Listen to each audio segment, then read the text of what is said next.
একটি সবুজ গাছের নিচে একটি পিঁপড়ার বাসা ছিল। এই বাসার প্রতিটি পিঁপড়া খুবই কর্মঠ। তাদের দিন কাটে নানা কাজে। একদিন সকালে সূর্য ওঠার সাথে সাথেই পিঁপড়ারা জেগে ওঠে। প্রথমে তারা বাসা পরিষ্কার করে, যাতে সারা দিন কাজ করতে কোনো সমস্যা না হয়। এরপর তারা লাইন ধরে খাদ্যের সন্ধানে বেরিয়ে পড়ে। প্রত্যেক পিঁপড়া তার দায়িত্ব সম্পর্কে খুব সচেতন। প্রথম দলটি যায় গাছের দিকে, যেখানে মিষ্টি রস পাওয়া যায়। তারা সেই রস সংগ্রহ করে বাসায় নিয়ে আসে।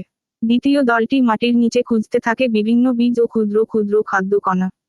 তৃতীয় দলটি বাসার পাহারা দেয়, যাতে কোন শত্রু আক্রমণ করতে না পারে। একটি পিঁপড়া, যার নাম ছিল নীলা, খুবই বুদ্ধিমতী। সে সবসময় নতুন নতুন উপায় খুঁজে বের করে, যাতে দ্রুত এবং সহজে খাদ্য সংগ্রহ করা যায়। একদিন নীলা দেখল যে একটি গাছের নিচে অনেক মিষ্টি ফল পড়ে আছে। সে সঙ্গে সঙ্গে বাসায় ফিরে অন্য পিঁপড়াদের খবর দিল। সবাই মিলে সেখানে গিয়ে প্রচুর ফল সংগ্রহ করে।